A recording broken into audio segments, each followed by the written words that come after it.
ஒரு அரசன், அவனுக்கு வயசாயிட்டுது.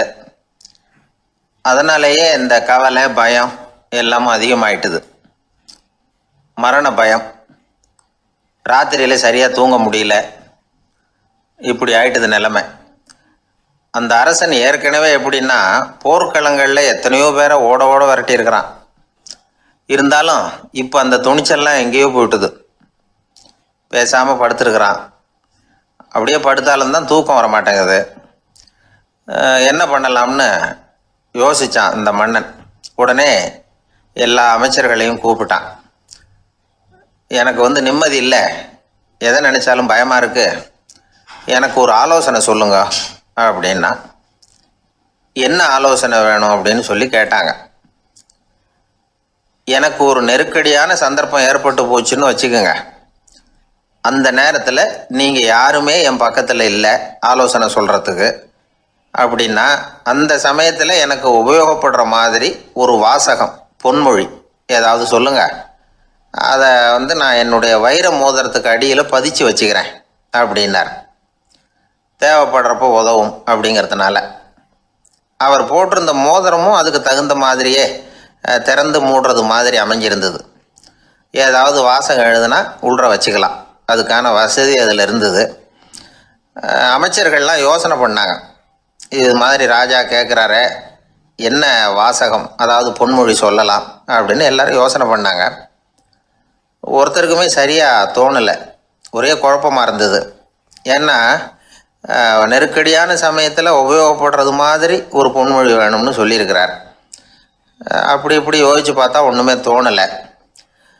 எல்லாரும் குழம்பிக்கிட்டு இருந்த நேரத்தில் ஒரு பெரியவர் அந்த பக்கமாக வந்தார். அவர் சொன்னார், நான் வேணும்னா அதுக்கு பொருத்தமாக ஒரு வாக்கியம் சொல்கிறேன், ஆனால் ஒரு நிபந்தனை. அதை யாரும் ரொம்ப ஆர்வம் காரணமாக அவசரப்பட்டு படிச்சிடக்கூடாது. அதை ரகசியமாக அந்த மோதிரத்துக்குள்ளே எழுதி வச்சுக்கணும். எப்போவாவது இக்கட்டில் மாட்டிக்கிற சமயத்தில் மட்டும், வேறு வழியே இல்லை அப்படிங்கிற நிலைமையில் மட்டும்தான் அதை திறந்து பார்க்கணும். அப்படி நீங்கள் இருக்கிறதா இருந்தால் நான் அதை சொல்கிறேன் அப்படின்னார் அந்த பெரியவர். சரின்னு ஒத்துக்கிட்டாங்க எல்லாரும். அதே மாதிரி அவர் ஒரு வாக்கியத்தை சொன்னார். அவர் சொன்ன வாக்கியத்தை ரகசியமாக மோதிரத்துக்குள்ளே பதிச்சு மூடியாச்சு. ராஜா அதை விரலில் மாட்டிக்கிட்டார். கொஞ்ச நாள் ஆச்சு. அந்த ராஜாவுக்கு ஒரு சோதனை வந்தது. என்ன சோதனைன்னா, அடுத்த நாட்டு மன்னன் படையெடுத்துக்கிட்டு வந்துட்டான். அவன் இவர்கிட்ட ஏற்கனவே தோற்று போனவன், ஒரு வெறியில் வந்திருக்கிறான். தோற்று போனவன் மறுபடியும் சண்டைக்கு வந்தால் எப்படி வருவானோ அப்படி வர்றான். ஒரு வெறியில் வந்தான், ஜெயிச்சுட்டான். என்னாச்சு இவரோட நிலைமைன்னா, நாட்டை இழந்துட்டார், எல்லாத்தையும் இழந்துட்டார். கடைசியாக ஒரு அடிபட்ட குதிரையில் ஏறி தப்பிச்சு போயிட்டார், வேறு வழி இல்லைன்னு. பின்னாடி துரத்திக்கிட்டு வராங்க. இவர் ஒரு மலை உச்சிக்கு போயிட்டார். அதுக்கும் அப்பால் போக முடியாது, ஏன்னா அந்த பக்கம் பயங்கர பள்ளம். உல்லாச பயணிகள் கண்டு கழிக்கிற இடம் அது. ஆனால் இவருக்கு அது சாவு பயணத்தின் வாசல், திரும்பவும் முடியாது. அவ்வளவு குறுகிய பாதை அது, வேறு வழியே இல்லை. இந்த நேரம் சூரிய ஒளி மோதிரத்தில் பட்டு மின்னிச்சு. உடனே இவருக்கு ஞாபகம் வந்தது. மோதிரத்தை திறந்து படிக்கிறார். அதில் இருந்த வாசகம், இந்த நிலையும் மாறிவிடும், this too will pass away. அவருக்கு ஒரு தைரியம் வந்தது. பின்னாடி வந்தவங்களும் திசை மாதிரி வேறு எங்கேயோ தேடி போயிட்டாங்க. அவங்க விரட்டிக்கிட்டு வரலன்னா இவ்வளவு அழகான ஒரு இடம் இருக்கிறதே எனக்கு தெரியாமல் போயிருக்குமேன்னு நினச்சார். இவ்வளவு அழகை ரசிக்கிறதுக்காக ஒரு நாட்டையே கூட இழக்கலாம்னு தோணுச்சு அவருக்கு. அமைதியாக அந்த அழகை ரசித்தார். எதிரிகள்லாம் எங்கேயோ போயிட்டாங்க. மன்னர் நாடு திரும்பினார். மறுபடியும் படைகளை திரட்டினார். கொஞ்ச நாளில் படை எடுத்துக்கிட்டு போனார். யாருக்கிட்ட தோற்று போனாரோ அவரையே வெற்றி கண்டு திரும்பி வர்றார். வரவேற்பு விழா பிரமாவப்படுது. ஆடல் பாடல் கோலாகலம். இதை பார்த்தது அந்த ராஜாவுக்கு தலைகால புரியல. நம்மளை இனிமேல் யாராலையும் ஜெயிக்க முடியாதுன்னு நினச்சார். அகம்பாவம் லேசாக எட்டி பார்த்தது. இப்போ மறுபடியும் சூரிய ஒளிப்பட்டு மோதிரம் மின்னிச்சு. அதை திறந்து மறுபடியும் படிக்கிறார். இந்த நிலைமையும் மாறிவிடும், this too will pass away. அவ்வளவுதான். அவர் மனசு அடங்க ஆரம்பிச்சுட்டுது, ஆணவம் போயிட்டுது. இதிலேருந்து நாம் தெரிஞ்சுக்க வேண்டியது என்னென்னா, எந்த சூழ்நிலையிலையும் நாம் கவலைப்பட வேண்டியதில்லை. ஏன்னா இங்கே எதுவுமே நிரந்தரம் இல்லை. அந்த ராஜா மாதிரியே நம்ம ஆள் ஒருத்தன் ஒரு மோதிரம் போட்டிருந்தான், அதுக்குள்ளே அவன் எழுதி வச்சிருந்த வாசகம், எதுக்கும் கவலைப்படாதே அப்படிங்கிறது தான். ஒரு நாள் பயங்கரமான கவலையோடு உட்காந்துருந்தான். பக்கத்தில் இருந்தவங்க சொன்னாங்க, இது மாதிரி சந்தர்ப்பத்தில் தான் நீ உன் மோதிரத்தை திறந்து பார்க்கணும்னாங்க. இவனுக்கு கவலையோடு எரிச்சலும் சேர்ந்துக்கிட்டது. அது எப்படி முடியும், இப்போ திருட்டு போனது என்னோட அந்த மோதிரம் தானே அப்படின்னு சொல்லிவிட்டு தலையில் கை வச்சுட்டு உட்காந்துட்டான். இப்படிலாம் சொல்கிறது உண்டு. இருந்தாலும் நாம் எந்த சூழ்நிலையிலையும் கவலைப்பட வேண்டியதில்லை அப்படிங்கிற உண்மையை புரிஞ்சுக்கணும். அப்படி கவலையை வெல்றதுக்கான வழி தெரிஞ்சுட்டதுன்னா வாழ்க்கையில் வெற்றி நிச்சயம். அறிவில் சிறந்தவர்கள் ஆண்களா பெண்களா? என்னுடைய நண்பர் ஒருத்தரை பார்த்து நான் கேட்ட கேள்வி இது. அவர் மெதுவாக தன்னுடைய தலையை சொரிஞ்சுக்கிட்டே சொன்ன பதில், அதில் என்ன சார் சந்தேகம், அவங்க தான் அப்படின்னார். அனுபவ அடிப்படையில் அவர் இப்படி சொல்கிறார். அறிவியல் அடிப்படையில் பார்க்குறவங்களும் இப்படி தான் சொல்கிறாங்க. இயற்கையின் நோக்கம் இனப்பெருக்கம், இதில் பெண்களின் பங்கு அதிகம். அதனால் இயற்கையே பெண்களுக்கு பல சலுகைகளை கொடுத்துருக்குது, சக்தியை கொடுத்துருக்குது. இப்போ வெளிநாடுகளில் இதை பற்றியெல்லாம் நிறைய ஆராய்ச்சி பண்ணி பார்த்துருக்குறாங்க. புள்ளி விவரங்கள்லாம் வெளியிட்டிருக்கிறாங்க. ஆண் குழந்தைகளை விட பெண் குழந்தைகள் முன்னாடியே பேச ஆரம்பிச்சுடுறாங்களாம். அது மட்டும் இல்லை, அதிக எண்ணிக்கையில் வார்த்தைகளை கற்றுக்கிறாங்களாம். அப்புறம் பலவிதமான வாக்கிய அமைப்புகளை அமைச்சு பேசுறதுலேயும் பெண் குழந்தைகள் முன்னாடியே ஆரம்பிச்சுடுறாங்களாம். இதெல்லாம் சீக்கிரமாக செய்கிறது பெண் குழந்தைகள் தான். சம வயது உள்ள ஆண் குழந்தைகள் பெண் குழந்தைகள் இவங்களை வச்சு சோதனைகள் பண்ணி பார்த்துருக்குறாங்க. அதாவது ஒரே வயசுள்ள ஆண் குழந்தை பெண் குழந்தை இதெல்லாம் வச்சு அவங்கக்கிட்ட ஒரே கேள்வியை பல விதமாக கேட்கறது, ஒரே செய்தியை வேறு வேறு கோணங்கள்லேருந்து விளக்கிறது, தவறு இல்லாமல் பேசுறது, வேகமாக படிக்கிறது, எழுதுறது, புரிஞ்சுக்கிறது, இப்படி இதை பற்றிலாம் எத்தனையோ சோதனைகள்லாம் செஞ்சு பார்த்துருக்குறாங்க. அப்படி பார்த்ததில் என்ன தெரிஞ்சதுன்னா, அதில் எல்லாம் ஆண் குழந்தைகளை விட பெண் குழந்தைகள் 1.5 மடங்கு அதிக திறமை உள்ளவங்களாக இருக்கிறாங்களாம். இன்னொரு மொழியை கற்றுக்கிறது, பேசுறது, எழுதுறது, இது கூட பெண்களுக்கு சுலபமாக வருதான். 2 மொழிகளை மாற்றி மாற்றி பேசுறது, மொழிபெயர்க்கிறது, இப்படிலாம் கூட சோதனை பண்ணி பார்த்துருக்குறாங்க. இதுலேயும் பெண்களுக்கு தான் அதிக திறன். சரி, இதை விடுங்க. புள்ளி வச்சு கோலம் போடுறது, அதில் இருந்து இந்த கை கடிகாரங்களில், கம்ப்யூட்டர்களில் நுண்ணிய பாகங்களை பொருத்துறது, இது வரைக்கும் பெண்கள் தான் திறமையாக செயல்படுறாங்க அப்படிங்கிறது அந்த சோதனை முடிவு. இந்த நுட்பம், துல்லியம், விரைவு, சிறு கை இயக்கங்களோடு செய்ய வேண்டிய மென்மையான பணிகள், இதுக்கெல்லாம் தேவை கவன குவியம், பொறுமை. இதெல்லாம் பெண்கள்கிட்ட தான் இருக்குதான். அமெரிக்காவில் இன்னொரு சோதனை கூட செஞ்சு பார்த்துருக்குறாங்க. பெண்களின் மூக்கு மோப்ப உணர்வு, இதெல்லாம் எப்படின்னு பார்த்துருக்குறாங்க. பெண்கள் அதிக எண்ணிக்கையில் வாசனைகளை பிரித்து கண்டுபிடிச்சிடுறாங்களாம். ஆண்களால் அந்த அளவுக்கு முடியலையாம். சரி, காது எப்படின்னா செவிப்புலன் உணர்வு பெண்களுக்கு தான் அதிகமாக. ஒரு கும்பல், அதில் பலவிதமான சத்தம், அதுக்கு இடையில் இந்த குரலோட தொனி, ஏற்ற இறக்கம், இதை வச்சே பேசுகிற ஆளை கண்டுபிடிச்சிடுறாங்களாம். ஒரு கூட்டத்தில் தன்னுடைய வீட்டுக்காரர் எங்கே இருக்கார், பிள்ளைகள் எங்கே இருக்காங்க அப்படிங்கிறதெல்லாம் பெண்கள் சீக்கிரமாக கண்டுபிடிச்சிடுறாங்களாம். இன்னொரு விஷயம், ஒரு பொருளை பார்த்த உடனே அது என்னென்னு அடையாளம் கண்டுக்கிறது, அதை மனசில் பதிய வச்சுக்கிறது, அப்புறமா இன்னொரு சந்தர்ப்பத்தில் அது எங்கே இருந்தது அப்படின்னு சரியாக ஞாபகப்படுத்திக்கிறது, இது மாதிரி சோதனைகள்லாம் கூட பெண்கள் தான் முன்னணியில் இருக்கிறாங்க. ஒரு சராசரி சூழ்நிலையில் ஆண்களை விட அதிகமான எண்ணிக்கையில் புன்னகை புரியறது, சிரிக்கிறது பெண்கள் தானா. அதிகமாக தோழமை உணர்வோடு பேசுறது அவங்க தானா. 2 பெண்கள் பேசிகிட்டு இருக்கிறதையும் பாருங்கள், அதே மாதிரி 2 ஆண்கள் பேசிகிட்டு இருக்கிறதையும் பாருங்கள். ஆண்கள் ஒரு அடி தள்ளியே நின்று பேசிகிட்டு இருப்பாங்க. மருத்துவர்களை எடுத்துக்கொள்ளுங்கள், அதாவது சிரிச்ச முகத்தோட நோயாளிகள்கிட்ட பரிவோடு பேசுறதுல பெண் டாக்டர்கள் தான் அதிகம். இதுவரை சொல்லப்பட்டது எல்லாமே அறிவியல் பூர்வமான செய்திகள். அதனால் இளம் பெண்கள் வாழ்க்கையில் சோர்வடைய தேவையில்லை. இயற்கையே நமக்கு சாதகமாக இருக்குது, எல்லாம் முடியும் நம்மால் அப்படிங்கிறத அவங்க புரிஞ்சுக்கணும். ஒரு பையன் தன்னுடைய அப்பா அம்மா திருமண ஆல்பத்தை புரட்டிக்கிட்டே இருந்தான். அப்புறம் அம்மாகிட்ட கேட்டான், அம்மா இது யார் சின்ன வயசில் எடுத்ததா, இது என்னன்னு தெரியலையே, இந்த படத்தில் அழகாக மீசை வச்சுக்கிட்டு சிரிச்சுக்கிட்டு நிற்கிறது யார் அப்படின்னு கேட்டான். அதுதான்டா அவங்க அப்பான்னாங்க அந்த அம்மா. அப்படின்னா இப்போ நம்ம வீட்டில் நரைச்ச தலையோடு அழுது வடிஞ்சிக்கிட்டு இருக்காரு ஒருத்தர், அவர் யாருன்னு கேட்டானா. இது பையனுடைய புத்திசாலித்தனம். பெண் பிள்ளைகள் அப்படி கேட்கறதில்ல. அதனால் இந்த கதையெல்லாம் எதுக்காக அப்படின்னா, இளம் பெண்கள் வாழ்க்கையில் சோர்வடைஞ்சு போயிடக்கூடாது. அதனால் பெண்கள் எல்லாம் முடியும் நம்மாலும் அப்படிங்கிறத நினச்சி செயல்பட்டாங்கன்னா வாழ்க்கையில் வெற்றி நிச்சயம். கப்பல் கடலில் போய்கிட்டு இருக்கு. புயல், சூறாவளி, அலையெல்லாம் பெருசு பெருசாக ரொம்ப உயரமாக உண்டாகுது. கடுமையான காற்றுலேயும் வேகமான அலைகள்லேயும் சிக்கி அந்த கப்பல் தடுமாறுது. திசை மாறி போச்சு. எந்த பக்கம் போயிட்டு இருக்கிறோம்னே தெரியல. அந்த கப்பலை செலுத்திக்கிட்டு இருந்த மாலுமி ரொம்ப சாமர்த்தியமாக செயல்பட்டார். தன்னுடைய அறிவாற்றலையும் திறமையையும் முழுமையாக பயன்படுத்தினார். அந்த கப்பலை கட்டுப்படுத்தினார். மெதுவாக அந்த சூறாவளியிலிருந்து கப்பலை காப்பாற்றி கரைக்கு கொண்டுட்டு வந்து சேர்த்துட்டார். மாலுமின்னு ஒருத்தர் இருந்ததுனால அந்த மரக்கலம் காப்பாற்றப்பட்டது. மாலுமின்னு ஒருத்தர் இல்லைன்னு வச்சுக்கோங்க, அந்த கப்பலோட கதி என்னவா இருக்கும் யோசிச்சு பாருங்க. ஒரு கோபக்காரனுடைய நிலைமையும் அப்படித்தானா. கோபக்காரன்கிறவன் ஒரு மாலுமி இல்லாத மரக்கலம் அப்படிங்கிறார் நபிகள் நாயகம். கொந்தளிக்கிற கடல்ல கொடுமையான அலைகளின் உச்சியில் அல்லல் படுகிற மரக்கலத்தை விட மோசமானது கோபக்காரனின் நிலைமை அப்படிங்கிறது அவருடைய கருத்து. அது மாதிரி இதுன்னு சொல்லலை, அதை விட மோசம் இது அப்படிங்கிறார். ஏன் தெரியுமா? ஒரு கப்பல் கடலில் தடுமாறினா அதை சரிப்படுத்த மாலுமி இருக்கிறார். அவர் தன்னுடைய சாமர்த்தியத்தினால் அதை கட்டுப்படுத்தி சரியான வழிக்கு கொண்டுட்டு வந்துடுவார். ஆனால் கோபக்காரனுடைய நிலைமை அப்படி இல்லை அப்படிங்கிறார் நபிகள் நாயகம். மனித மனம் ஒரு மரக்கலம், அறிவு அதில் இருக்கிற மாலுமி. மாலுமி மரக்கலத்தை செலுத்துகிறான், அவனுக்கு கட்டுப்பட்டு அது ஓடுது. ஆனால் கோபக்காரனுங்கிற மனுஷங்கிட்ட அறிவுங்கிற மாலுமி சரியாக வேலை செய்ய மாட்டான். ஏன்னா கோபம் அந்த மாலுமியின் கண்களை அவிச்சிரும், காதுகளை கேட்காம பண்ணிவிடும். கண்ணையும் காதையும் மூடிவிட்டு கப்பலை ஓட்டுனா எப்படி ஓட்டுறது? அதனால் கோபக்காரன் மாலுமி இல்லாத மரக்கலம்.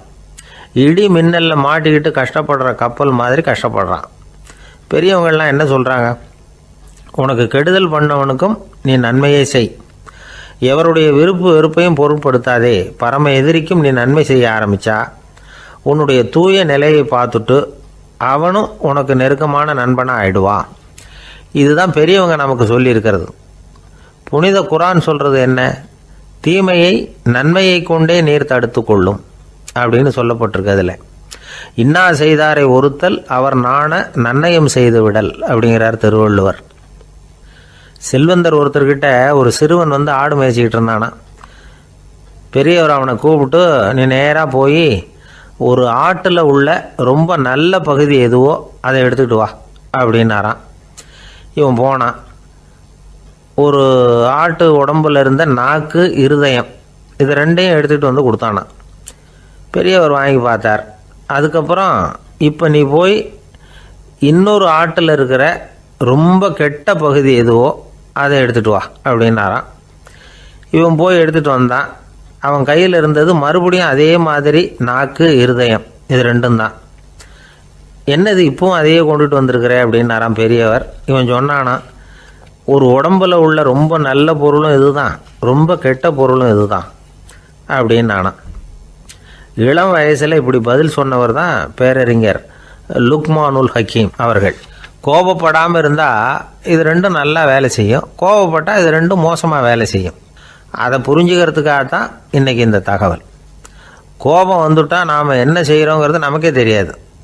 ஒருத்தர் டாக்டர்கிட்ட போனார் அவசரமாக. டாக்டர், எனக்கு இப்போ கடுமையான கோப வெறி, எனக்கு கண்ணு மண்ணு ஒன்றும் புரியல, உடனடியாக அதை கட்டுப்படுத்தணும், உடனே இதுக்கு ஏதாவது ஒரு மாத்திரை கொடுங்க ப்ளீஸ் அப்படின்னார். அந்த டாக்டரும் உடனே ஒரு மாத்திரையை கொடுத்து, இதை உடனே போடுங்க, நான் தண்ணி கொண்டுகிட்டு வரேன்னு உள்ளே போனார். தண்ணியோடு திரும்பி வந்தார். இவர் சொன்னார், டாக்டர், நீங்கள் கொடுத்த மாத்திரை ரொம்ப பெருசாக இருந்தது, இருந்தாலும் கஷ்டப்பட்டு முழுங்கிட்டேன்னார். டாக்டர் சந்தேகத்தோடு மேசையை பார்க்குறார். பார்த்தா மாத்திரை அங்கேயே இருக்குது, பேப்பர் வெயிட்டை காணலை.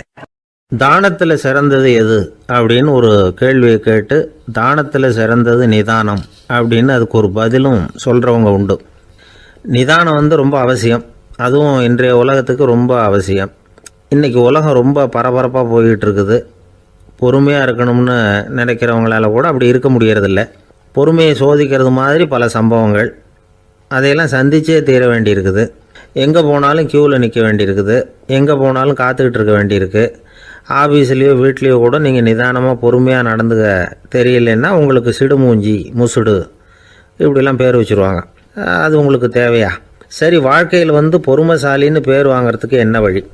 முதல் பாயிண்ட், நீங்கள் நினைக்கிறது, எதிர்பார்க்கறது, செய்கிறது எல்லாமே 100% கரெக்டாக நடக்கணும்னு ஆசைப்படக்கூடாது. எதுவாக இருந்தாலும் அதில் ஓரளவுக்கு தவறு நடக்கலாம் அப்படிங்கிறத எதிர்பார்த்தே இருக்கணும். ஓரளவுக்கு அதை அனுமதிக்கணும். ஒரு நண்பரை 6 மணிக்கு ஒரு இடத்துக்கு வர சொல்லியிருக்கிறீங்க, 6 மணிக்கு அவர் வரலை, உடனே பொறுமை இழந்து நடந்துக்கக்கூடாது. ஒரு 10 நிமிஷம் டிலே ஆகலாம். ஒரு வர்ற வழியில் பஸ்ஸு கூட ஏதாவது டிராஃபிக்கில் மாட்டியிருக்கலாம். அதெல்லாம் எதிர்பார்த்தே கொஞ்சம் காத்திருக்கிறதுல ஒன்றும் தப்பு இல்லை. சில சமயம் டிலே ஆகிறது கூட நல்லதாக முடியும். ஒரு பஸ்ஸை தவற விட்டுட்டு ஐயோ கொஞ்சம் ஒரு 2 நிமிஷம் முன்னாடி வந்திருந்தா பிடிச்சிருக்கலாமே அப்படின்னு தவிச்சிக்கிட்டு இருப்பாங்க சில பேர். அடுத்தபடியாக வர்ற பஸ்ஸு நேரடியாக நீங்கள் போக வேண்டிய இடத்துக்கே கொண்டு போய் விடுற பஸ்ஸாக கூட இருக்கலாம். அது உங்களுக்கு முன்னாடி தெரியாதுல்ல. சில நெருக்கடியான சூழ்நிலைகளை தமாஷா எடுத்துக்கிறதுக்கு பழகிக்கணும். சில இடங்களுக்கு போகிறப்ப காத்திருக்கிறதுக்கு நம்ம மனசை தயார்படுத்திக்கிட்டே போகணும். ஒரு ரயிலுக்கோ பஸ்ஸுக்கோ அல்லது விமானத்துக்கோ கப்பல் பிரயாணத்துக்கோ போகிறப்போ அங்கே போய் நீங்கள் மணிக்கணக்கில் கூட காத்துக்கிட்டு தான் இருக்கணும். புறப்படுற நேரம் கூட மாறலாம். நீங்கள் போய் சேர்ந்ததும் அது உடனே புறப்படணும்னு கட்டாயமாக என்ன? அது மாதிரி சமயத்தில் படிக்கிறதுக்குன்னு சில சுவாரஸ்யமான புத்தகங்களையும் கையில் எடுத்துக்கலாம். உங்களை சுற்றி எவ்வளவோ சுவாரஸ்யமான சம்பவங்கள் நடந்துக்கிட்டு இருக்குதுல்ல, அதையெல்லாம் வேடிக்கை பாருங்கள். எதுக்காக காத்துக்கிட்டு இருக்கிறோமோ அந்த காரியத்தில் உண்மையாகவே நமக்கு ஒரு அக்கறை இருந்தால் நமக்கு போர் அடிக்காது.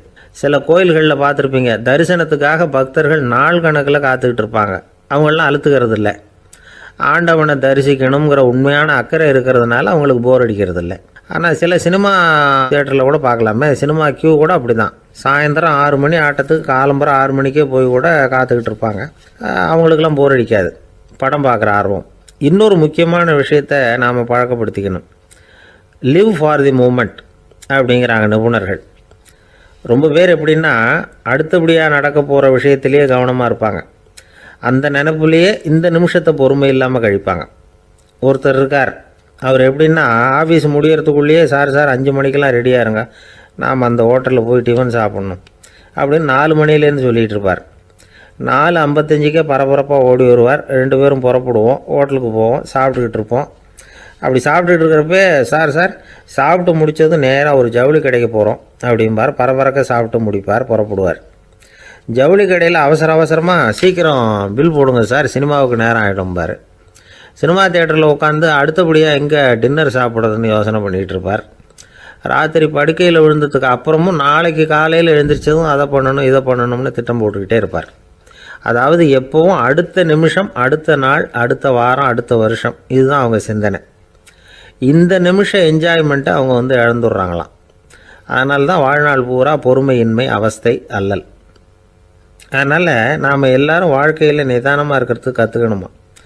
அதுக்காக இந்த நிதானத்துக்கு வேறு விதமான அர்த்தம் பண்ணிக்கக்கூடாது. ஒருத்தர் அப்படித்தான் ஒரு தடவை அவருடைய குதிரை காணாமல் போயிட்டு தான். அதுக்காக அவர் கவலைப்படலை, நிம்மதியாக இருந்தார், சந்தோஷமாக இருந்தார். என்ன சார் இது, உங்கள் குதிரை திருட்டு போயிட்டுதுங்கிறீங்க, நீங்கள் கவலைப்படாமல் இருக்கிறீங்களே அப்படின்னு கேட்டாங்களாம். அதுக்கு அவர் சொல்லியிருக்கார், நல்ல வேலை சார், கட்டியிருந்த குதிரை காணாமல் போயிருக்குது. நான் அது மேலே உட்காந்துருக்கிற சமயம் அது காணாமல் போயிருந்ததுன்னா, திருட்டு போயிருந்ததுன்னா நானும் சேர்ந்தில் காணாமல் போயிருப்பேன் அப்படின்னாராம். எவ்வளவு நிதானமான ஆள் பாருங்கள். காலை நேரம், கடற்கரை ஓரம், காலை வீசிக்கிட்டு கையை வீசிக்கிட்டு ஏதோ சண்டைக்கு போகிற சிப்பாய் மாதிரி எல்லோரும் நடந்து போயிட்டுருக்குறாங்க. நடைப்பயிற்சி. அதில் நமக்கு தெரிஞ்ச ஒருத்தர் எதிரில் வந்தார் ரொம்ப வேகமாக. என்ன சார் வாக்கிங்க அப்படின்னு கேட்டோம். அவரால் ஆமாம்னு பதில் சொல்ல முடியல, அவ்வளவு கஷ்டம். மூச்சு விடுறதுக்கே வாயை திறந்து மூடிகிட்டு இருக்கிறார். எங்கே பேசுறது? கொஞ்சம் நின்று நிதானித்து மூச்சு விட்டுட்டு அதுக்கப்புறம் சொன்னார் ஆமாம் அப்படின்னு. என்ன சார் இவ்வளவு வேகம்னோ? உங்கள் பேச்சை கேட்டுவிட்டு தான் சார் நடக்க ஆரம்பித்தோம். நீங்கள் தான் அடிக்கடி சொல்லிகிட்டு இருந்தீங்க நடக்கிறது நல்லதுன்னு. அன்னையிலேருந்து ஆரம்பிச்சுட்டேன், ஆனால் ரொம்ப கஷ்டமாக இருக்குது சார். இப்போ பாருங்கள், உங்கள்கிட்ட சுலபமாக பேசக்கூட முடியல, மூச்சு வாங்குது, உடம்பு கூட வலிக்கிறது மாதிரி இருக்குது அப்படின்னு அவர் பாட்டுக்கு பேச ஆரம்பிச்சிட்டார். உங்களை யார் சார் இவ்வளவு வேகமாக நடக்க சொன்னது? வேகத்தை குறைங்க, மெதுவாக நடங்க அப்படின்னோம். நீங்கள் நடக்கிறதுனால என்னென்ன சௌகரியம்னு அன்றைக்கி சொன்னீங்களே தவிர சௌகரியமாக நடக்கிறது எப்படின்னு சொல்லலையே அப்படின்னார் அவர். இன்னமும் லேசாக மூச்சு வாங்கிக்கிட்டே சொன்னால் கூட இவர் சொல்கிறதுலேயும் ஒரு நியாயம் இருக்குது. அதனால் இந்த நடைப்பயிற்சி பண்ணுறவங்க கவனிக்க வேண்டிய சில முக்கியமான குறிப்புகள் இருக்குது. அது என்னென்னங்கிறத அவங்க தெரிஞ்சுக்கணும். அது தெரிஞ்சு வச்சுக்கிறது நல்லது. இதெல்லாம் மருத்துவ நிபுணர்கள் சொல்கிற குறிப்புகள். அவங்க என்ன சொல்கிறாங்க தெரியுமா? உங்கள் வயசு 40க்கு மேலேயா? உங்கள் எடை இருக்க வேண்டியதை விட 10 கிலோ அதிகமாக இருக்குதா? நீங்கள் புகை பிடிக்கிறவரா? இதய நோய், இரத்த நாள நோய், உயர் இரத்த அழுத்தம் இப்படி ஏதாவது உங்களுக்கு உண்டா? அப்படின்னா நீங்கள் உங்கள் இஷ்டத்துக்கு வரிஞ்சு கட்டிக்கிட்டு நடைப்பயிற்சி பண்ண ஆரம்பிச்சிடாதீங்க. முதல்ல ஒரு மருத்துவ பரிசோதனை பண்ணிக்கோங்க, அதுதான் நல்லது அப்படின்னு அவங்க சொல்கிறாங்க. நடக்கிறப்போ உடற்பயிற்சி செய்கிறப்போ மார்பு பகுதியில் அல்லது வேறு எங்கேயாவது தொடர்ந்து வலி இருந்ததுன்னா பயிற்சியை நிறுத்தி விட்டு டாக்டரை போய் பார்க்கணும். நடைப்பயிற்சி பண்ணுறப்போ உங்கள் சக்திக்கு தகுந்த மாதிரி மெதுவாக அதிக கஷ்டம் இல்லாமல் முன்னேறலாம். அங்கே என்ன போட்டியாக வைக்கிறாங்க, முந்திக்கிட்டு போய் என்ன பண்ண போகிறோம், பரிசாக வாங்க போகிறோம். அதனால் நிதானம் அவசியம் அப்படிங்கிறது அவங்க ஆலோசனை. தொந்தரவு கொடுக்காத ஷூ, ட்ரெஸ்ஸு இதுகளை உபயோகப்படுத்துங்க. பாதத்தில் ஆடு தசை இருக்குல்ல, அங்கே ஏதாவது பிரச்சனை இருந்ததுன்னா டாக்டரை பாருங்கள். இந்த பாதத்தில் வலி வரும் அந்த இடத்துல. வெயில் காலமாக இருந்தால் தலைக்கு தொப்பி வச்சுக்கோங்க. பனியில் நடந்தாலும் அப்படி தான், தலையை பத்திரமா பார்த்துக்குங்க. நம்மக்கிட்ட ஏதோ கொஞ்சம் உருப்படியாக தெரியறது அது தானே. உடற்பயிற்சிக்கு முன்னாடி பின்னாடி பயிற்சி செய்கிறப்போ நிறைய தண்ணி குடிக்கலாமா. முதல் 1 மாதத்துக்கு கொஞ்சம் தளர்த்தியாக சாவகாசமாக நடக்கலாம். மணிக்கு 3 அல்லது 4 கிலோமீட்டர் வேகம்னு வச்சுங்களேன். அதுக்கப்புறம் வேகத்தை அதிகப்படுத்தலாம். மணிக்கு 6 அல்லது 8 கிலோமீட்டர் அளவுக்கு நடக்கலாம். நல்லா கையை வீசிக்கிட்டு நடக்கணும். மூச்சு விடுற எண்ணிக்கை அதிகரிக்கணும். இது மாதிரி ஒரு 30 நிமிஷம் நடக்கலாம். தனியாக நடந்து போகிறதுக்கு உங்களுக்கு என்னமோ மாதிரி இருக்குதா, கூட யாரையாவது சேர்த்துக்குங்க. ஒரு குரூப்பாக சேர்ந்து போகலாம். நடக்கிறதுங்கிறத ஒரு சந்தோஷமான சமாச்சாரமாக ஆக்கிக்கணும். தினம் இப்படி நடக்க வேண்டி இருக்குதே அப்படின்னு புலம்பிக்கிட்டே போகக்கூடாது. சில பேர் நடக்கிறப்போ கடந்த காலத்தை அசை போட்டுக்கிட்டே போவாங்க. சில பேர் வருங்காலத்தை அசை போட்டுக்கிட்டே போவாங்க. சில பேர் முக்கியமான திட்டம்லாம் இப்படி நடக்கிறப்ப தான் தீர்மானம் பண்ணுவாங்க. நடக்கிறதுனால மன இறுக்கம் குறையுது, பரபரப்பு குறையுது, மன ஆற்றல் பெருகுது, தன்னம்பிக்கை வளருது, முதுமை தள்ளி போகுது, செயல்திறன் அதிகரிக்குது. இதை தவிர உடம்புக்கும் பல விதமான சௌகரியங்கள் ஏற்படுது. அதனால் இது வரைக்கும் நடக்க ஆரம்பிக்காதவங்க இனிமேல் இந்த குறிப்புகளை கவனத்தில் வச்சுக்கிட்டு நடக்க ஆரம்பிச்சுடலாம். சார்லஸ் லேம்ப் அப்படின்னு ஆங்கில இலக்கிய மேதை ஒருத்தர், அவர் ஒரு தரம் உடம்பு சரியில்லைன்னு டாக்டர்கிட்ட போனாராம். டாக்டர் அவரை பார்த்துட்டு, நீங்கள் தினமும் காலையில் வெறும் வயத்தில் நடக்கணும் அப்படின்னாராம். வெறும் வயத்தில் நடக்கிறதுக்கு நான் தயார், ஆனால் வயிறு கிடைக்கணுமே சார், யார் வயத்து மேலே நடக்கிறது டாக்டர் அப்படின்னு கேட்டாராம் இவர். ஒரு ஊரில் ஒரு சித்தர் இருந்தார், சூஃபி சித்தர். அவர் ஞானம் பெற்ற ஒரு சித்தர். ஒரு நாள் அந்த நாட்டு மன்னன் அவரை பார்க்கறதுக்காக வந்தான். என்ன வேணும் உனக்குன்னு கேட்டார். நான் கடவுளை பார்க்கணும், அதுக்கு நீங்கள் தான் உதவி பண்ணணும் அப்படின்னா அவன். சித்தர் கொஞ்சம் யோசனை பண்ணார். சரி, போயிட்டு நாளைக்கு வாடினார். அதே மாதிரி மன்னன் போயிட்டு அடுத்த நாள் வந்தான். இங்கே நீ என்னோட 1 வாரம் தங்கியிருக்க வேண்டியிருக்கும்னார். சரின்னா ஒரு பிச்சை பாத்திரத்தை தூக்கி கையில் கொடுத்தார். அவனுக்கு ஒன்றும் புரியல, இருந்தாலும் வாங்கிட்டான். வாங்கிட்டு இதை என்ன செய்யணும் அப்படின்னு கேட்டான். இதை ஒன்றும் செய்ய வேணாம், இதை எடுத்துக்கிட்டு பக்கத்தில் உள்ள கிராமங்களுக்கு போ, வீடு வீடாக பிச்சை எடுத்துக்கிட்டு வா. அப்படி வந்த பிறகு தான் உனக்கு சாப்பாடும் ஓய்வும் கிடைக்கும். 1 வாரம் இப்படி செய், அதுக்கப்புறம் 8வது நாள் நாம் கடவுளை பற்றி யோசிக்கலாம் அப்படின்னார். இப்படி இவர் சொன்னதை கேட்டதும் அந்த அரசனுக்கு அதிர்ச்சி ஆயிட்டுது. ஒரு மாதிரி ஆயிட்டான். தன்னுடைய சொந்த நாட்டில் சொந்த குடிமக்கள்கிட்ட போய் பிச்சை எடுக்கிறதா அப்படின்னு யோசனை பண்ணி பார்த்தான். அதுக்கப்புறம் மெதுவாக அவன் அந்த சித்தரை பார்த்தான். ஐயா, சொந்த நாட்டிலேயே பிச்சை எடுக்கிறதுன்னா எனக்கு ஒரு மாதிரியாக இருக்குது, வெக்கமாக இருக்குது. நான் வேணும்னா வெளி தேசத்தில் எங்கேயாவது போய் பிச்சை எடுக்கவா அப்படின்னு கேட்டான். இதுக்கு அந்த சித்தர் ஒரு சம்மதிக்கலை. இதை பாரு, உன்னால் பிச்சை எடுக்க முடியலன்னா பேசாமல் திரும்பி அரண்மனைக்கே போயிடு. அதுக்கப்புறம் கடவுளை பற்றியெல்லாம் பேசுகிறதுக்கு என்னை தேடிட்டு வரக்கூடாது அப்படின்னு விட்டார். மன்னன் தயங்கினான். இருந்தாலும் மனசை சரி பண்ணிட்டு சம்மதிச்சான். சரிங்க, 1 வாரம் இங்கே தங்குறேன், நீங்கள் சொல்கிறது மாதிரி பக்கத்து கிராமங்களுக்கு போகிறேன், வீடு வீடாக பிச்சை எடுக்கிறேன், வர்றேன் அப்படின்னா. 1 வாரம் தெரு தெருவாக பிச்சை பாத்திரத்தோடு அலைஞ்சான். சொந்த ஊரில் சொந்த குடிமக்கள்கிட்ட பிச்சை எடுத்தான். 7 நாள் முடிஞ்சுது. 8வது நாள் அந்த சித்தர் மன்னனை கூப்பிட்டார். இப்படி வாழ்னார். வந்தான். இனிமே நீ கடவுளை பற்றி என்கிட்ட கேட்கலாம்னார். இனிமே கேட்கறதுக்கு ஒன்றுமே இல்லை சுவாமின்னா இவன். 1 வார காலம் பிச்சை எடுத்த பிறகு தான் கடவுளை காண முடியும் அப்படின்னு நான் கனவு கூட காணவில்லைன்னா.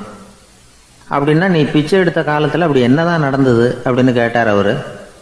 சுவாமி, 1 வார காலம் பிச்சை எடுத்ததில் என்னுடைய ஆணவம் அழிஞ்சுட்டுது. அது இப்போ இருக்கிற இடமே தெரியல. இப்போ அதை காணவே காணோம். பிச்சைக்காரனாக இருந்தப்போ பெற்றதை மன்னனாக இருக்கும்போது பெற முடியாதுங்கிறத புரிஞ்சுக்கிட்டேன் அப்படின்னா மன்னன். அடக்கம் பிறந்தவுடன் தெய்வீக கதவுகள் திறந்து கொள்ளுகின்றன அப்படிங்கிறார் ஓஷோ. நம்மால் ஒருத்தன் ஆணவம் அழியணுங்கிறதுக்காக ஒரு திருவோட்டை எடுத்துக்கிட்டு தெரு தெருவாக பிச்சை எடுக்க ஆரம்பித்தான். என்ன தெய்வீக கதவுகள் திறந்துதா அப்படின்னு கேட்டார் ஒருத்தர்.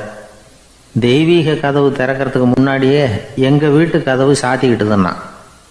என்னடா சொல்கிறேன்னார். இனிமேல் வீட்டுக்குள்ளேயே வர வேணாம், இதையே தொழிலாக வச்சுக்கோ அப்படின்னு எங்கள் வீட்டில் சொல்லிவிட்டாங்க சார் அப்படின்னா. ஒரு தடவை கலைவாணர் என்எஸ் கிருஷ்ணன் பேராசிரியர் கல்கியை சந்தித்து பேசிக்கிட்டு இருந்தாராம். கலைவாணர் கல்கியை பார்த்து, எனக்கு கதை எழுத ஆசையாக இருக்குது, எப்படி எழுதுறதுன்னு கேட்டாராம். கதை எழுதுறதுக்கு 4 மை வேணும்னாராம் கல்கி. அப்படியா, அப்படின்னா என்னென்ன கலர் மை அப்படின்னு கேட்டிருக்காரு கலைவாணர் சிரிச்சுக்கிட்டே. நான் சொன்னது கலர் மை இல்லை, அது வேற மை. அதாவது கதை எழுதுறதுக்கு தேவைப்படுகிற 4 மை எதுன்னா, 1 திறமை, 2 பேணாமை, 3வது தனிமை, 4வது பொறுமை அப்படின்னாராம். உடனே கலைவாணர், உங்கள் யோசனை அருமை அப்படின்னாராம். அதுதான் கலைவாணர். பொதுவாக எழுத்தாளர்கள் எழுதுகிற மாதிரி நடந்துக்கிறது இல்லை. ஆனால் கலைவாணர் என்ன சொல்லுவாரோ அதே மாதிரி நடந்துக்குவார். எல்லாருக்கும் எல்லாம் கிடைக்கணுங்கிற கருத்தை சினிமா படங்களில் வலியுறுத்துவார். அதே மாதிரி நடைமுறை வாழ்க்கையிலேயே எல்லாருக்கும் எல்லாமும் கொடுப்பார். பணம், பதவி, புகழ் இப்படி எதுவுமே இல்லாத ஒரு சாதாரண மனுஷனாக இருந்தால் கூட இவர் மனுஷனுக்கு கொடுக்குற மரியாதையில் கொஞ்சமும் குறைச்சல் இருக்காது. இந்த குணம் சாதாரணமாக எல்லாருக்கும் இருக்கிறது இல்லை. அவர் சினிமா தியேட்டருக்கு போய் சினிமா பார்க்குறது வழக்கம். அவர் வந்திருக்கிறாருங்கிறது தெரிஞ்சால் போதும், வெளியில் பிச்சைக்காரங்க வந்து கூடிடுவாங்க. இது அவருக்கு தெரியும். வெளியில் நம்மளை நம்பி ஒரு கூட்டம் காத்துக்கிட்டு இருக்குமேன்னு நினைப்பார். உடனே ஒரு 100 ரூபா நோட்டை கொடுத்து சில்லறையாக மாற்றிட்டு வர சொல்லுவார். படம் முடிஞ்சு வெளியில் வர்றப்போ சில்லறையோடு வருவார். எல்லாருக்கிட்டையும் கொடுத்துருவார். ஏன்னா எல்லாரும் தேடிட்டு வருவாங்க அவரை. என்ன எல்லாரும் சௌக்கியமாக இருக்கிறீங்களா அப்படின்னு பிரியமாக விசாரிப்பார். ஏதோ ரொம்ப நெருங்கின சொந்தக்காரங்களை விசாரிக்கிறது மாதிரி விசாரிப்பார். தன்கிட்ட இருக்கிற சில்லறையை எல்லாருக்கும் சமமாக பிரித்து கொடுத்துட்டு தான் அங்கேருந்து புறப்படுவார். ஒரு நாள் அது மாதிரி புறப்படுற சமயத்தில் ஒரு சின்ன பையனுக்கு சில்லறை எதுவும் கிடைக்கல கொடுக்கறதுக்கு. இது கலைவாணருக்கு தெரியாது. காரில் ஏறி புறப்பட்டு போயிட்டார். அந்த பையன் காரை பிடிச்சிக்கிட்டு பின்னாடியே ஓடியாந்துருக்கிறான். ஐயா, நீங்களே இல்லைன்னு சொன்னால் நான் என்ன பண்ணுறது? இன்னைக்கு பட்னி தான், அம்மாவுக்கு வேற உடம்பு சரியில்லை அப்படின்னு கத்திக்கிட்டே ஓடியாந்தானா. கலைவாணர் கவனிச்சுட்டார். உடனே காரை நிறுத்த சொன்னார். இறங்கினார். அந்த சின்ன பையனை கட்டி பிடிச்சிக்கிட்டு, என்னை மன்னிச்சுக்கப்பா, நான் கவனிக்காமல் வந்துட்டேன் அப்படின்னு சொல்லி அழ ஆரம்பிச்சிட்டாராம். இன்னொரு தடவை இதே மாதிரி ஒரு தியேட்டர்லேருந்து வெளியில் வந்திருக்கிறார். ஒரு ஆள் அவர்கிட்ட வந்து நின்றுருக்கார். அவர் கொடுக்கறதுக்கு இவர்கிட்ட பணம் இல்லை. பணம் இல்லையாப்பா அப்படின்னாராம். உங்ககிட்டே இல்லையா அப்படின்னாராம் அவர். கலைவாணருக்கு மனசு ரொம்ப சங்கடமாக போச்சு. உடனே புறப்பட்டு வீட்டுக்கு போனார். அங்கே இங்கே தேடி பார்த்து அங்கேருந்த கொஞ்சம் நெஞ்ச சில்லறை எடுத்தார். காரு டிரைவரை கூப்பிட்டார். தியேட்டர் வாசலில் நின்றுக்கிட்டு இருந்த ஆசாமியோட அங்க அடையாளங்களை சொன்னார். காரை எடுத்துகிட்டு போய் அந்த ஆளை கண்டுபிடிச்சி இந்த காசை கொடுத்துட்டு வா அப்படின்னு அனுப்பி வச்சாராம். பிச்சை போடுறதுக்காக காரை அனுப்புனதாக வேற யாரை பற்றியாவது நீங்கள் கேள்விப்பட்டிருக்கிறீங்களா? அவர் ஒரு வித்தியாசமான மனிதர், வித்தியாசமான கலைஞர். கலைவாணரோட சகோதரர் கல்யாணம் நடந்தது. அதில் தியாகராஜ பாகவதர் கச்சேரி முடிஞ்ச உடனே அதில் சம்பந்தப்பட்ட கலைஞர்களுக்கெல்லாம் கலைவாணர் பரிசுகள் கொடுக்குறார். அந்த கச்சேரியில் கடம் வாசித்தவருக்கு மட்டும் மற்ற எல்லாருக்கும் கொடுத்ததை விட பெருசாக ஒரு வெள்ளி கோப்பையை பரிசாக கொடுத்தாராம். மற்றவங்களுக்கெல்லாம் சின்னதாக கொடுத்துட்டு கட வித்துவானுக்கு மட்டும் பெருசாக பரிசு கொடுக்குறீங்களே ஏன்னு கேட்டிருக்கிறாங்க. அதுக்கு கலைவாணர் விளக்கம் கொடுத்தாராம். இப்பெல்லாம் ரயிலில் கூட்டம் அதிகங்கிறது உங்களுக்கு எல்லாருக்கும் தெரியும். இந்த வித்துவான் இவ்வளவு பெரிய மண்பானையை ரயிலில் ரொம்ப பத்திரமா உடையாம ரொம்ப தூரத்திலேருந்து கொண்டு வந்துருக்கிறாரே, அது என்ன சாமானியமான காரியமா? அவரோட அந்த சாமர்த்தியத்தை பாராட்டுறதுக்காக தான் அவருக்கு இவ்வளவு பெரிய பரிசு அப்படின்னாராம். ரொம்ப பேருக்கு கூட்டத்தில் பேசுறதுன்னா பயம். நமக்கு ஒன்றும் தெரியாதுன்னு மற்றவங்க நினச்சிடக்கூடாதுங்கிற எண்ணம் தான் இதுக்கு காரணம். ரொம்ப முக்கியமான ஒரு கூட்டம்னா பயம் அதிகமாக இருக்கும். முக்கியமானவங்கள்லாம் வருவாங்களே, அவங்களாம் நம்மளை பற்றி மட்டமாக நினச்சிருவாங்களே அப்படிங்கிற பயம் வந்துடும். ஆனால் மேடை பேச்சுங்கிறது அவ்வளவு கடினமான ஒரு காரியம் இல்லைங்கிறாங்க அது சம்பந்தமான நிபுணர்கள். யாரும் பேச்சாளர் ஆகலாம், இது ஒன்றும் பெரிய gift கிடையாது அப்படின்னு அவங்க சொல்கிறாங்க. நீங்கள் ஒரு சிறந்த பேச்சாளர் ஆகணுமா அப்படின்னா அதுக்குன்னு சில ஆலோசனைகளை சொல்லி வச்சுருக்கிறாங்க அனுபவசாலிகள். முதல் ஆலோசனை என்னென்னா, உங்கள் பேச்சு எளிமையாக இருக்கணும். ஏதாவது ஒரு கருத்து அல்லது 2 கருத்து சொன்னால் போதும். 20 அல்லது 30 கருத்துக்களை சொல்லிகிட்டே போகக்கூடாது. 2வது ஆலோசனை, நீங்கள் என்ன பேச போகிறீங்கிறது முதல்ல உங்களுக்கு நல்லா புரியணும். அதுக்கப்புறம் தான் அதை அடுத்தவங்களுக்கு புரிய வைக்க முடியும். எப்படி ஆரம்பிக்க போகிறோம், எந்த கருத்தை முக்கியமாக வலியுறுத்த போகிறோம், எப்படி முடிக்க போகிறோம் அப்படிங்கிறத முதல்ல நல்லா சிந்தித்து மனசில் வச்சுக்கணும். கடைசியாக என்ன சொல்கிறீங்களோ அதுதான் கேட்குறவங்க மனசில் நிற்கும். 3வது ஆலோசனை என்னென்னா, உங்கள் பேச்சு சுருக்கமாக இருக்கணும். ஒரு 15 நிமிஷம் பேசுகிறது ரொம்ப பொருத்தம். மணிக்கணக்கில் பேசிக்கிட்டு இருக்கிறது நல்லதில்லை. 4வது ஆலோசனை, நீங்கள் பேசுகிறது உண்மையாக இருக்கணும். உங்களுக்கு உண்மையான அனுபவங்கள் இருக்கும், அதை சொல்லலாம். உங்களுடைய உண்மையான அனுபவங்களை மற்றவங்களோட பகிர்ந்துக்கணும், அதுதான் முக்கியம். 5வது ஆலோசனை, ஆரம்பத்தில் கொஞ்ச நேரம் உங்களை பற்றியும் எதிரில் உள்ளவங்களை பற்றியும் சம்மந்தப்படுத்தி ஏதாவது பேசி ஒரு நெருக்கத்தை ஏற்படுத்திக்கணும். ஒவ்வொருத்தரும் இப்போ இவர் பேச போகிறது நம்ம சம்மந்தப்பட்டது அப்படின்னு நினைக்க ஆரம்பிச்சிருவாங்கல்ல, அதுக்கப்புறம் அவங்க கேட்க தயாராகிட்டாங்கன்னு அர்த்தம். எதிரில் உட்காந்துருக்கிற கூட்டத்திலேருந்து 3 பேரை தேர்ந்தெடுங்க. அதாவது வலது பக்கம் ஒருத்தர், நடுவில் ஒருத்தர், இடது பக்கம் ஒருத்தர். அதாவது உங்களை ரொம்ப கனிவாகவும் ஆர்வமாகவும் பார்க்குறவராக பார்த்து தேர்ந்தெடுத்துங்க மனசுக்குள்ளே. நீங்கள் பேசும்பொழுது என்ன பண்ணணும்னா, இவங்களை நேருக்கு நேராக மாறி மாறி பார்த்துக்கிட்டே பேசுனீங்கன்னா நீங்கள் ஏதோ ஒட்டுமொத்த கூட்டத்தையும் பார்த்து பேசுகிறதாக ஒரு உணர்வு அது ஏற்படுத்திவிடும். 6வது ஆலோசனை என்னென்னா, சொற்பொழிவுன்னா நீங்கள் பேசணும், படிக்கக்கூடாது.